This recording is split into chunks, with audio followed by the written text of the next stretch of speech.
Então, gente, deixa eu ver aqui uma janelinha aqui. Nós falamos sobre a era medieval, chamado de Idade Média. A primeira coisa que a gente vem em mente é essa organização, essa divisão que nós temos dos tempos históricos. A era antiga, a era medieval, a era moderna, e hoje nós vivemos na era contemporânea. Os historiadores não gostam dessa divisão histórica, porque a história é contínua. A história é contínua. Ah, se eu nasci na era medieval e agora na fase adulta, eu estou na era moderna, será que eu deixei de ser mediano para se transformar numa pessoa atualizada, contemporânea? Não, isso é a maior baboseira que existe. Então, os historiadores não gostam. Gente, esse trabalho não é meu, tá? É do Hudson. Pode ficar tranquilo, esse trabalho não é meu, tá? Então, gente, olha só. Essa divisão histórica, os historiadores não gostam, porque eles entendem que a história é contínua. Existem acontecimentos que ocorreram em determinadas épocas que têm um grande reflexo nas sociedades atuais, mas de forma contínua. Então, os historiadores não gostam dessa divisão. Mas ela só serve para você situar alguns acontecimentos dentro da história da humanidade. No caso da era medieval, ela só serve para situar acontecimentos que ocorreram na Europa na história da humanidade. Como assim? Estamos botando aqui, esses conceitos são chamados de rotulantes. Porque quando você divide a sociedade em antiga, medieval, moderna, e hoje nós temos o contemporâneo, na verdade você está rotulando a sociedade, que não é interessante, não é correto. Então, o que é chamado de antigo, porque vem mais de uma ideia do início, do clássico. O medieval vem de mediano, atraso, e o moderno vem de futuro, inovação. Isso trazia, na verdade, rótulos negativos para as civilizações, sociedades que surgiram antes da época contemporânea e da época moderna. Os historiadores não gostam dessa divisão histórica. O que acontece? A era medieval ela vai ser marcada do surgimento dos grandes reinos que vão dar origem aos principais países da Europa que nós temos hoje. Então, quando acabou aquela época das invasões dos povos bárbaros, os Vikings que vieram do norte, os godos, os vândalos, os saxões, começou a surgir uma série de reinos dentro da Europa. Mas esses reinos, que têm a figura de um rei, é chamado rei sem poder. É o rei que não tem poder de fazer nada. Como assim, professor? A gente vai ver isso. Quem vai mandar nas terras? Não serão os reis. Serão os donos do castelo. Ué, professor, o dono do castelo não é um rei? Não necessariamente. É um senhor feudal. A gente vai entender isso melhor. Então, vamos lá. Antes de entender como nasceu, como foi a formação dessas sociedades medievais, eles tiveram uma origem, tivessem uma forte herança do antigo Império Romano. Quando o Império Romano caiu, deixou alguns valores e algumas instituições, a forma de organização, como herança para essa nova sociedade medieval. Que são esses três nomes aqui, ó, muito importante, que isso vai cair, estou avisando logo, isso é questão de prova, tá? Isso é questão de prova. Você tem um colonato, comitatus e benefício. Então, heranças romanas deixadas para as sociedades medievais. Então, colonato é o quê? Vilas autossuficientes. O que são essas vilas autossuficientes? Gente, pegando essa imagem aqui, você entende que é uma vila autossuficiente. Você vai viver como fosse uma vila, uma pequena cidade, um povoado, e que tem que te oferecer tudo que você precisa para sobreviver. Como assim, vila autossuficiente? Em Beatriz, você tem que viver no local que tem que te oferecer tudo que você precisa para sobreviver. A época medieval, que a gente vai entender já já, é uma época de isolamento, que as pessoas vão viver reclusas, fechadas. Vão viajar muito pouco, porque fica muito perigoso. Fica muito perigoso viajar. Apesar que tinha acabado as invasões bárbaras, mas tinha muitos assaltantes, muitas pessoas vivendo, roubando, que ficavam viajando. A gente vai entender isso melhor. Então, vilas é você viver numa vila fechado, você viver num local fechado. Olha a ideia do castelo aqui, que já vou explicar. Qual é a ideia do castelo? O castelo é uma mansão fortificada. A gente vai ver já já. O castelo, deixa eu mostrar aqui, ó. Olha só. Tem que mostrar aqui. Se você ver o castelo aqui, ó, tá vendo essa imagem aqui? Vou mostrar depois no slide. Você tem uma vila, tá vendo? Você tem uma vila e uma mansão fortificada. O castelo é uma mansão fortificada. Então as pessoas tinham medo de ficar viajando, de rodando de uma cidade para outra, começaram a viver em vilas, e quando tinha um perigo, corriam para dentro do castelo, com seus muros altíssimos, muito bem fortificado, que era difícil de invadir. Mas como eu ia viver trancado nessas vilas, tinha que ser autossuficiente. Autossuficiente quer dizer produzir tudo aquilo que eu preciso. Essas vilas têm que produzir tudo aquilo que eu preciso para sobreviver. Água. Tem que ter água. Pode ser um lago, pode ser um rio, pode ser um poço. Então, um desejo de um poço aqui atrás. Vou mostrar depois essa foto no slide, né? Tem que produzir alimentos, tanto alimentos que vêm da terra, frutas, verduras, legumes, ou alimentos que vêm dos animais. Aí você tem que ter um pasto, tem que ter um gado, galinha. Também tem que produzir árvores para poder construir minhas casas. Tem que ter pedreiras para construir a fortificação do castelo. Então, a idade medieval, a gente vai entender já já, que vão ser vilas autossuficientes. São vilas que são gigantescas fazendas de produzir tudo aquilo para a sobrevivência daquela sociedade. Então, a primeira herança, vilas autossuficientes, são chamados de colonatos. São chamados de colonatos. A segunda coisa, deixa eu mostrar para vocês. Cadê?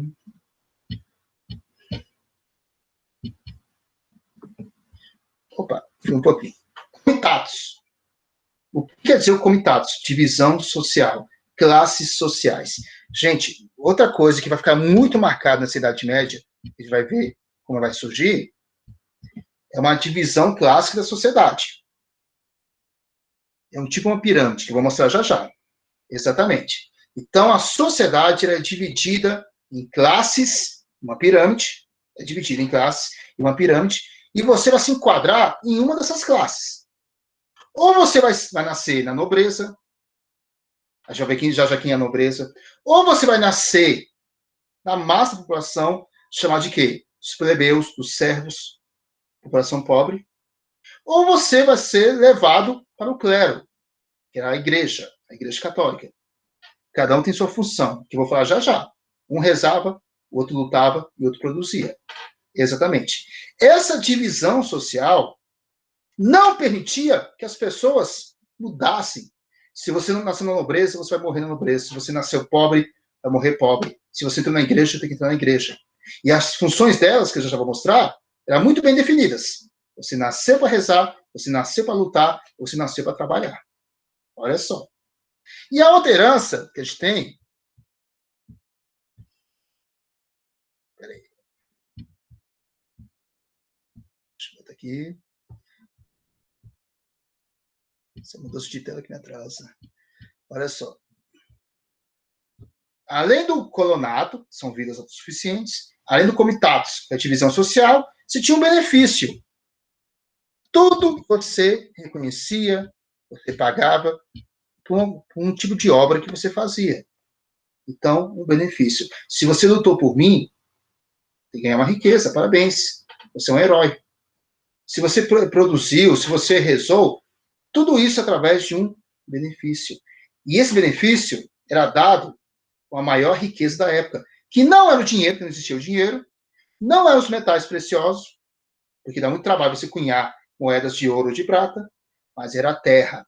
A maior riqueza da era medieval era a terra. Vai ver o nome, feudalismo. Feudalismo vem de feudo, quer dizer fazenda. Feudos quer dizer fazendas. Essa era das terras, a maior riqueza era a terra. Quando você fazia uma grande obra, você recebia um benefício, que era um pedaço de terra, que era super valorizado. Então, isso são heranças romanas. O benefício, o colonato e o comitatus. Colonato vive em vilas autossuficientes, protegidas. Comitatus, divisão de classes muito bem definidas. E o benefício, receber uma terra para algum tipo de obra que você praticou. Então, gente, mas como é que surgiu esse feudalismo? Olha essa imagem aqui. Como é que surgiu esse feudalismo? Estão vendo aqui essa imagem? Estão vendo? Você tem aqui um rei sentado, com a nobreza em volta, alguns cavaleiros protegendo o rei, e você tem uma população pobre lá, mas assim, mais no lado esquerdo da imagem, um de joelho pedindo ajuda. Como vai surgir essa época feudal? Isso é importantíssimo você entender todo o contexto. Nessa imagem, fica muito claro o seguinte. Esse senhor que está sentado é chamado de fazendeiro, senhor feudal. Naquela época, o fazendeiro era chamado de senhor feudal e fazia parte da nobreza. Como assim? Ainda na época romana, no Império Romano, o imperador romano distribuía terras para quem? Para senadores e para os comandantes do exército. Então, senadores e comandantes do exército recebiam terras que fosse um benefício pelo trabalho que vinha desenvolvendo no Império Romano. E essas terras passavam de geração para geração, de geração para geração. Você morria, deixava para o seu filho, que morria, deixava para o seu neto, daí por diante. Na próxima aula eu vou mostrar as brigas que existiam das terras. Então, esse senhor feudal, esse fazendeiro, tinha uma terra gigantesca. Gente, maior que o Riacho Fundo, maior que Taguatinga, eram terras gigantescas que recebiam. Mas com poucas pessoas morando. No máximo sua família, mesmo que tivesse 10 filhos, no máximo sua família, poucas pessoas morando. Como a escravidão tinha diminuído bastante nessa época, quase não existiam escravos, ele precisava de gente para trabalhar. Não tinha. Mas daí vai surgir a população fugitiva. Como era uma época do final das invasões bárbaras, muita gente estava fugindo das cidades, porque os povos bárbaros adoravam invadir as cidades, destruíam as cidades. Eles adoravam fazer isso. Saquear, matar, escravizar, estuprar. Eles faziam horrores. E a população fugia. Para onde? Para o campo. Essa população fugia para o campo. E lá encontrava o senhor feudal, a sua mansão fortificada. O senhor feudal, a sua mansão fortificada. E pediu uma ajuda. Por favor, me ajude. Conforme a imagem aqui, ó. Deixa eu mostrar de novo a imagem. Conforme a imagem aqui, ó. Ele pedia uma ajuda. Por favor, me ajuda. Eu estou fugindo da cidade, não tenho onde morar. Você pode me ajudar? Olha só. Uma massa enorme dessa população fugitiva ruim para as fazendas. Será que esse senhor feudal vai ajudar? Será que esse senhor feudal vai ajudar essa população? O que vocês acham? Será que eles vão ajudar?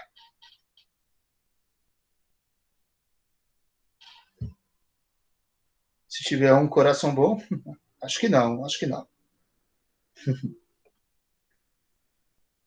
Olha a jogada que vai fazer. Eu acho que ele ajudar, pode ser seus escravos. Quase isso, quase, Letícia, quase. Olha só, tá vendo essa fazenda enorme? O senhor feudal falou, eu ajudo sim. Eu vou ajudar vocês sim. Eu vou alugar pequenos lotes de terra, não consigo nem apontar, pequenos lotes de terra, em que vocês vão produzir os seus alimentos, vão construir sua casa bem simples. Olha só. Mas a metade que você produzir, você vai me dar. Como fosse um pagamento de um aluguel. Se você produziu aqui uma plantação enorme de cenoura, a metade é para mim. Se você tem um galinheiro, a metade dos ovos e das galinhas são meus. Se você tem um bezerro, a metade do leite é meu. E ainda, 3 vezes por semana, vai trabalhar para mim. Cortando lenha, quebrando pedra, plantando na minha fazenda. Será que essa população vai aceitar isso? Será que essa população vai aceitar isso?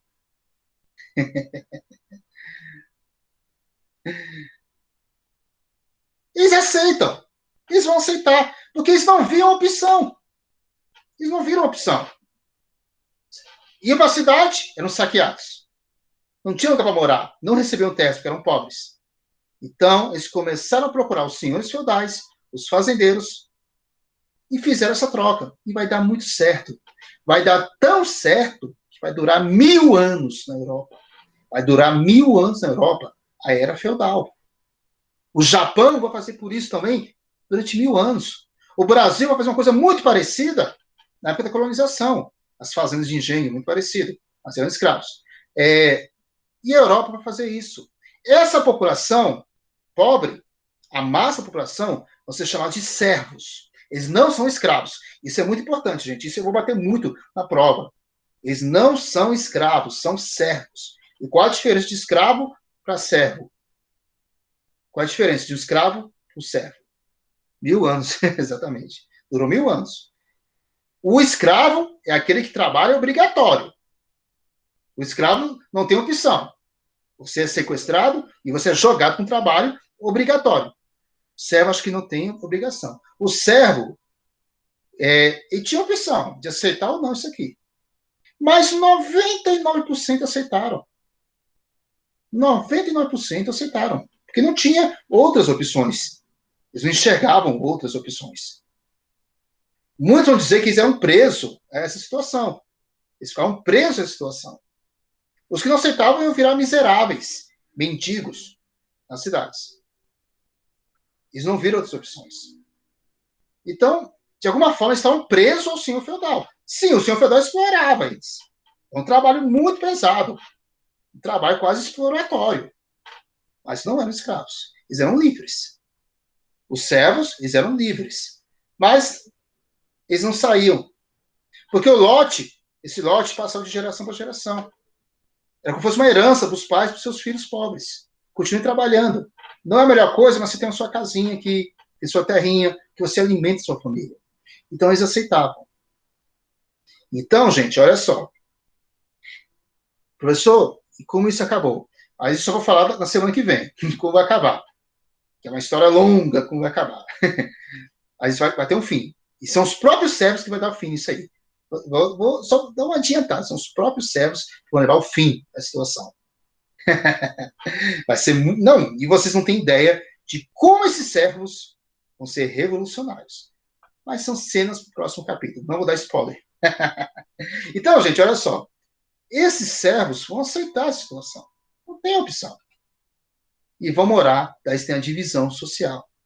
Você vai ter essa divisão entre os senhores feudais, que são os fazendeiros, donos das suas terras, e os servos vivendo e trabalhando para o senhor feudal, que cada vez fica mais rico e poderoso, e fica mais rico e poderoso por causa disso.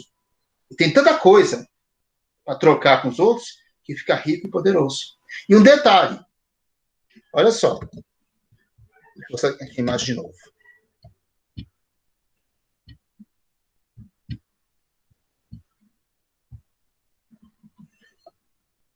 Se o senhor feudal ficar rico e poderoso, que é dono da sua própria terra, olha a organização aí, ó, a imagem que eu tenho. Tá vendo aí o castelo, que é uma mansão fortificada, e em volta dela tem que fosse uma vila, mas são as casas dos servos, produzindo e plantando para esse senhor feudal. Mas daí você tem, aqui também são as terras mostrando, né, outro tipo de castelo fortificado, e os servos vivendo. Tá vendo lá em cima o número 1? Lá em cima o número 1? Ali que fosse a terra do senhor feudal, do fazendeiro. Aí produz os seus próprios alimentos, que ele troca com os senhores feudais. Se na minha fazenda é muito forte em batata e na outra é muito forte em feijão, eu podia trocar. E já embaixo, que você tem aí, ó, são as terras dos camponeses, que tinham que produzir e a metade que pagar para o senhor feudal. Então você tem essa divisão social. A nobreza, você tem a igreja e os camponeses. Como aqui, ó. Tem o feudal, o clero, os nobres e os servos. Estão vendo? Como é que tem uma figura de um rei? Como é que tem uma figura de um rei ali?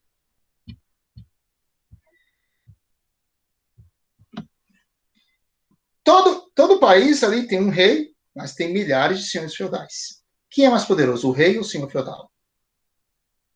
Quem é mais poderoso, o rei ou o senhor feudal? O senhor feudal, o rei, o senhor feudal. Gente, olha só, para vocês entenderem melhor. O rei que não manda em nada. Essa divisão social, tá vendo que tem aqui, ó, o rei, o duque, o conde, o marquês, o barão e os cavaleiros? Duque, conde, marquês, barões são senhores feudais. Duques, condes, marqueses e barões são senhores feudais, são fazendeiros. E os cavaleiros são os filhos dos fazendeiros. São os filhos dos fazendeiros. E o rei? O rei é uma família que é escolhida para representar todo o país. Se o rei for muito autoritário e quiser mandar demais nas terras, esse rei ele perde poder. Sua família perde a coroa, perde a dinastia. E o duque vira o rei, o conde vira duque, o marquês vira conde e o barão vira marquês. Vão subindo, tá vendo? Vão subindo na pirâmide. E a família do rei vira barão, perde status. Perde status. Então o rei não tinha poder de nada. Era praticamente controlado pela vontade desses senhores feudais que faziam o que quisessem nas suas terras. O rei só controlava a divisão das terras. E tinham fazendas que eram gigantescas, maior que o território do DF. Tinham fazendas que eram gigantescas, tamanho de países. E o rei só controlava a distribuição, mas não mandava em nada. E os fazendeiros não queriam ser reis. Olha só. Os fazendeiros não queriam ser reis, porque os fazendeiros controlavam tudo aqui. Eles não queriam ser reis. Então, a nobreza colocava uma família para ser rei, a nobreza colocava uma família para ser rei e organizar a distribuição das terras, mas quem mandava na sua terra era o fazendeiro, o senhor feudal, entenderam? O rei não tinha poder de nada. Ai, deixa eu botar aqui. O rei não tinha poder de nada. Quem mandava nas terras eram os senhores feudais. Era chamado do rei poder descentralizado. O rei tinha um poder descentralizado. Quer dizer isso? O poder do rei era dividido, na verdade, que quem mandava eram os senhores feudais. Quem mandava eram os senhores feudais, mandavam nas suas terras. E o rei só representava e controlava essa divisão de terras para não haver briga. Entendeu, Beatriz? Agora, olha só. Olha só. Em um país, essa aqui embaixo, o rei odeia deixar de ser rei. Tinha alguns privilégios. Vou explicar já já. Olha só. Se você pegar essa imagem aqui, tá vendo que tem em cada país, não tem? A Gália, que é a França, a Germânia, a Espanha, a Hungria, que é a Inglaterra. Essa divisão mostra os países, correto? Mas o que acontece? O rei era um símbolo desses países. O rei, ele era um símbolo de cada país. Dentro de cada país, haviam milhares de fazendas. O governo da Inglaterra, hoje em dia, parecido, muito próximo. O rei, ele representa o país, e dentro de cada país você tem várias fazendas. Cada fazenda tem um senhor feudal. E esse senhor feudal, ele ganhava um título. Ou era duque, ou era conde, ou marquês, ou barão. O título, na verdade, só para mostrar o tamanho da sua terra e o tamanho do poder da sua família. Se minha família é muito grande e poderosa, eu sou o quê? Eu sou um duque. Minha família, mais ou menos, é conde. Não é tão poderosa, é marquês. Ela é pequenininha. São os barões. E somente a nobreza. A população pobre nem entrava nisso. Isso criava uma hierarquia. Se o rei, que vivia no luxo, não precisa nem trabalhar, só vivia no luxo, e representava os países, se fizesse uma política muito autoritária, querendo controlar as terras, querendo fazer leis que controlassem o funcionamento dessas fazendas, ele caía e perdia o poder. Entenderam? O rei não tinha poder em cima das fazendas. O rei vivia no luxo. Quem dava esse luxo? Os próprios feudais davam comida para eles. Mas, se fosse muito autoritário, perdia a coroa. Então, era um rei que não controlava os senhores feudais. Os senhores feudais, na verdade, eles eram mais poderosos que o próprio rei. Mas o rei aceitava isso, que não queria perder seus privilégios. Você vivia no luxo sem precisar trabalhar. Entenderam agora? Eles viviam no luxo sem precisar trabalhar. E criar uma hierarquia de família, de fazendeiros. Se o rei caísse, uma nova família ia assumir o poder. Mas ninguém queria ser rei, não. Apesar dos privilégios, eles queriam viver nas suas fazendas. Porque eles eram os donos de tudo que faziam nas suas fazendas. Entenderam? O rei cai se for muito autoritário. O rei cai se ele for muito autoritário. Se quiser mandar nas fazendas. Ah, eu quero que você produza arroz. Não, eu vou produzir só feijão. Nasce que produzir arroz, me dá metade. Não vou fazer isso. Eu vou produzir feijão e te dar um pouquinho para você viver no privilégio. Se viesse com essa história de bater de frente, os senhores feudais derrubavam o rei. Foi o que mais aconteceu nesses 1000 anos na era medieval. Rei perdendo a coroa, porque tentou bater de frente com os senhores feudais. Então o rei era mandado. Era uma figura simbólica. Só simbolizava o país. Entenderam? Quem mandava mesmo eram os senhores feudais. Isso é importantíssimo. Isso é chamado de poder descentralizado. O nome correto nos livros é poder descentralizado. O rei não tinha poder. Estava descentralizado. Quem tinha poder mesmo eram os senhores feudais. Tá bom? Isso na revisão, vou explicar novamente, né? O rei não tinha poder, era um rei simbólico. Quem tinha poder eram os senhores feudais. E os senhores feudais faziam o que quisessem na terra, produziam o que quisessem na terra. Inclusive, até brigavam com os outros para roubar a terra dos outros. E o rei muitas vezes engolia isso. O rei lá, opa, essa família é muito poderosa.